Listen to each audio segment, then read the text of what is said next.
ఎవరైనా పేదవాళ్ళు ఉంటే అందరికి సహాయం చేయాలా? నేను స్థలం కోసం వెళ్ళాను సార్, ఎంఆర్ఓ ఆఫీస్కి వెళ్ళాను 10 times వెళ్ళాను. అక్కడికి వెళ్తే చూశారు కానీ పక్కన పడేశారు. అయితే ఇక్కడ ఏంటంటే జరిగింది, రాజకీయాలు జరిగినాయి సార్. టీడీపీ వాళ్ళు వైసీపీ వాళ్ళు బ్యానర్ కట్టారు ఇక్కడ మన ఇంటి దగ్గర. కట్టిన తర్వాత వాళ్ళు ఏదో గొడవ ఆడుకున్నారు, సంథింగ్ మాకు తెలియదండి. మేము జస్ట్ గొడవ అవుతుందని చెప్పేసి బయటకు వెళ్ళామండి. బయటకు వెళ్తే మీరు గొడవ ఆడుతున్నారని చెప్పేసి మాకు వచ్చిన పేరు కూడా తీసేశారండి వైసీపీ వాళ్ళు. వాళ్ళని చేశారమ్మా, ధైర్యంగా ఉండి నేను ఉంటా, అండగా ఉంటాను, చేస్తాను. ఇటురండి కుటుంబం అంతా రండి, ఒక ఫోటో తీసుకుందాం.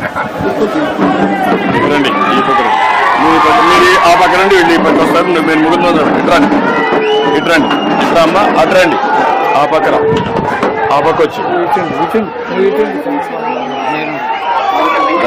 రా. మెంటర్ గారు మీరు కూడా రండి, నువ్వు కూడా కుటుంబ పెద్దవి కూడా.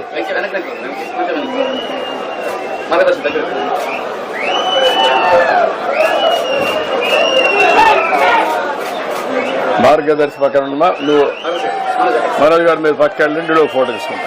మీరు పక్క వచ్చేయండి, మీరు పక్క వెళ్ళండి. రా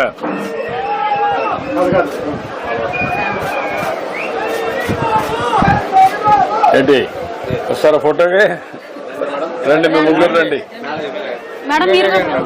రండి మీ ఇద్దరు రండి ముందు. రండి రండి మేడం మీరు కూడా రండి మేడం. ముందుకు పెట్టేసాను, ముందుకు మంచం పైకి లేపాయి, మంచం పైకి లేపేసి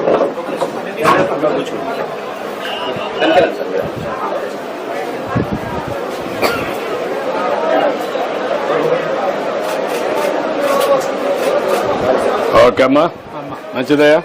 ఓకే తల్లి, ఓకే ఓకే తల్లి, బాయ్. డాక్టర్ అవుతున్నావు ఏంటి? మళ్ళా మీ అమ్మను నాన్నని, మీ అమ్మమ్మని, నాయనమ్మని, మీ తాతగారిని చూసుకుంటావా? బాగా చూసుకుంటావా నువ్వురా? Okay good, bye bye bye.